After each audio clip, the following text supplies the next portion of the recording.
Despite still being profitable, the Jurassic Park franchise has had some turbulent years recently, so rather than giving the franchise time to cool down before new entries, Universal decided to strike while the iron was hot, releasing a film just 3 years after its worst received one critically. Jurassic World Rebirth wiped the slate clean and more or less took away the negatives from those previous entries, making for a more traditional Jurassic film. Did it work?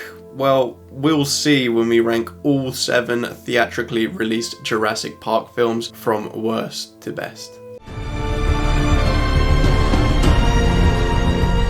I always have my notes written down for every film that I talk about, just in case I get a bit stuck when recording, but I am not going to be needing those notes for this entry because Jurassic World Dominion is one of the most disappointing films I have ever seen. I say disappointing, that is because I'm a big fan of the original film, as you'll come to see in this entry, so the big finale, and to tell what I thought was going to be quite an interesting story where dinosaurs are roaming free amongst us as well as animals, I thought that could lead to some really interesting scenarios going on in the real world, but nope. Instead they decided to backtrack and focus on what everyone signed up for: locusts. That in itself really annoyed me and made the whole viewing experience quite miserable, even so when they kept providing some more irritating plot points and directions that they were taking the story. One being that the Maisie clone twist of the previous entry was not well received. We'll talk about that in a bit. They double down on it here, and it becomes such a focus that you forget that you're watching a Jurassic Park film. Despite its lengthy runtime, this film doesn't know how to utilize not just the modern cast, but also the retro cast, and especially when you put them together, it's just nothing exciting in the end, which is so disappointing to say. Dominion doesn't really know what it wants to be. It's ambitious in a sense, but it just constantly changes genre, and so many individual things happen that it just makes you roll your eyes and want this film to be over because you're not invested in anything going on. All of the action scenes, even if they look good, you don't feel any sort of tension or investment. It relies too much on suspension of disbelief past dinosaurs being alive to actually progress the story and for action scenes to play out. It is disappointing to say what was one of my most anticipated films of this year turned out to be, I think it ended up being bottom 3 on my list. I could be wrong, but yeah, such a disappointing film. Maybe in future years this will be bumped up for nostalgic reasons, but as for now, I still have Jurassic Park 3 very low down because it just does not provide an enjoyable experience. You know, it all feels quite cheap from beginning to end, whether that be lack of creativity within the plot, the characters' development and interactions, or even just those action sequences. It kind of feels like a direct-to-video sequel. It's actually quite hilarious how repetitive this film is as well. There's an abundance of characters running away from something, probably a dinosaur, and every scenario somewhat plays out in the same fashion. It's clear Sam Neill only returned for the paycheck because even his commitment and performance just feels very out of it. It doesn't feel like he was invested in his performance. And despite no effort put into the role, he still stands out as the best character in the film, which just kind of highlights how dull and annoying those other characters are. Jurassic Park 3 doesn't really feel like much of a cohesive film. It's the shortest in the franchise and it just feels like a bunch of scenarios that play out in order for the next one to happen. And I know that could sound like a dumb thing like any film, but in this case there isn't much structure to it, and therefore it's not a film that you can attach yourself to very easily. Jurassic World Fallen Kingdom very much is an action film which devotes itself to big scale action and absurd sequences which can be fun but also at the detriment of good storytelling. It plays out similarly to The Lost World, which we'll talk about later, yet this one just goes for a more entertaining action movie approach rather than the realism that that film tried to implement. This film continues the streak of not giving its characters any sort of development or defining traits, meaning that, again, there's no investment into what these characters are doing. It is very much us just watching them rather than feeling there with them like you'd want in a film like this. This is just one of those films where there's such a big reliance on absurd character choices or things happening to progress the story, and yeah, I know every film might need a helping hand like that, but this one just does it too often for you to let it slide. Where this film does kind of edge its way up this list as opposed to the ones below it. The absurdity is quite fun in the first half, you know,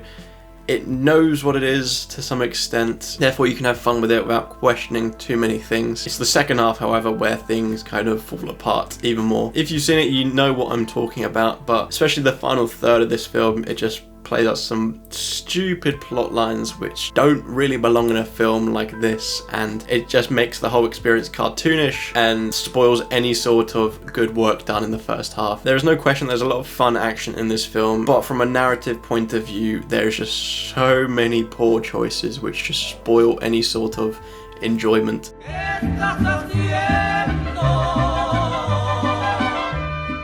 I can never put my finger on why I dislike The Lost World as much as I do. People always say it's quite an underrated film in the franchise, and I've always tried to view it like that, but I've never really found too much enjoyment with it. On top of that, I don't think it commits any sins at all, at least no major ones to warrant it being low down on this list. I just think the overall experience is not an enjoyable one or an interesting one. This is obviously the direct sequel to Jurassic Park, and the drop-off is major. One aspect you can point to is the lack of returning cast. I don't think this story necessarily needed them to tell its story, but going from such charismatic, complex characters to these bog standard, irritating ones just was making that difference so noticeable.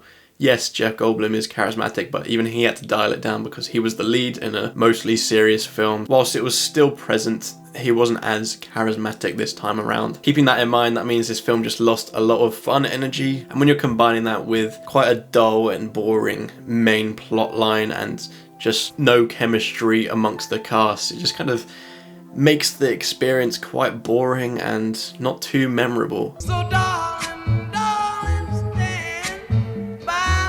I think this is my controversial pick of the list. Jurassic World Rebirth coming in at number 3. This film steers the franchise back towards what it was good at, with that main focus on the terrifying nature of dinosaurs and just how much more powerful they are than us humans. Not to mention it just gets rid of all that baggage from those previous poor entries. This film had the freedom to tell its own story without having to be connected to those ones, and because of that it dives more into the horror side of things and makes you feel amongst the action once again, an aspect of these films which has been missing probably since the original. The action scenes are shot magnificently, making you feel a whole load of tension and terror whilst it's also visually stunning. But what holds this film back is its writing ultimately.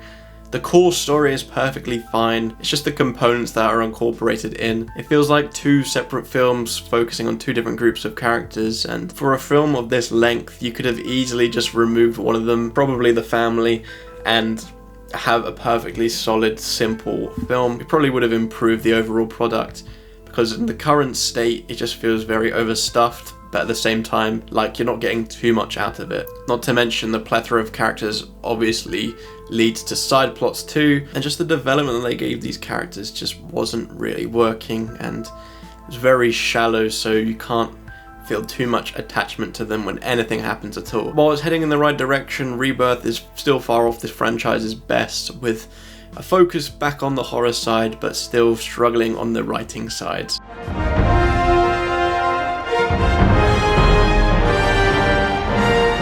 I know that this film is very dumb, but I can't help but having a really fun time with it. It's a soft enough reboot for it to work, where it does follow a different premise to the original. It has its similarities, but ultimately it's changed up enough and given a fresh skin that it works, and what comes out of it is a very fun adventure. It's kind of a what if scenario from the original, where you can see what happens if the park actually opened up, and this one does, and naturally things go wrong and you're treated to so much fun action, and just with the impressive CGI, it makes you feel immersed in the action as well. Jurassic World is obviously more of an action blockbuster approach than the sci-fi horror of the original. While it's a lot of fun, there are obvious shortcuts taken to ensure that these big action sequences happen. You kind of have to mark it down for negative points there. Because of that, it makes some things very absurd and silly, where logic has to be ignored for the sake of these happening. So it is quite a lazy film in that respect, but what you get out of it is quite entertaining. So it's a film which lacks strong writing and charismatic performances, but the action and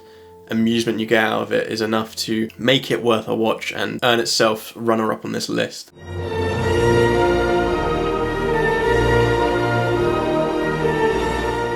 I say runner-up because nothing was going to top the original Jurassic Park, one of my favourite films of all time. When talking about classic blockbusters, this is one which instantly springs to mind, led by a charismatic cast which manages to fit perfectly in alongside the sci-fi horror elements which genuinely leave you holding your breath. The creative premise allows for so many possibilities, and I think they chose the right one in the end. There's obviously a strict structure to everything, but then once things go wrong, everything flies out the window and so many fun sequences can happen, mainly with dinosaurs. One thing which never fails to amaze me is how well these special effects are, and not to mention how well they have aged. It's integral to helping create such intense and immersive scenarios, as what you're looking at looks real and terrifying. Given how big scale this film is, it is impressive how well it was managed to be pulled off. So many fantastic effects, whether they're digital or practical, a charismatic cast with great chemistry with one another, and just a rock solid story which provides an abundance of tense scenarios. It was a no-brainer that I had Jurassic Park in at first place. So that was my ranking of all 7 Jurassic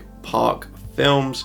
Unfortunately, Rebirth didn't blow me away, nor did it open up any new avenues for this franchise to continue down. I did like the more simple approach, and when they inevitably make more films, I hope they continue down that path. As for now, preferably it'll be better if they let this franchise rest and breathe for a minute, rather than rushing into anything new. You know, just give some creators time to develop new ideas, but unfortunately I don't think that will happen given how much money this franchise is still making. As for now, I do hope that you enjoyed this video and will consider liking and subscribing. Feel free to leave your ranking down below, it'd be interesting to see. Rank everything from franchises, TV shows, directors, and even occasionally video games. So make sure to subscribe and potentially find something that interests you. Anyways, thank you so much for watching, and keep an eye out on more rankings coming soon.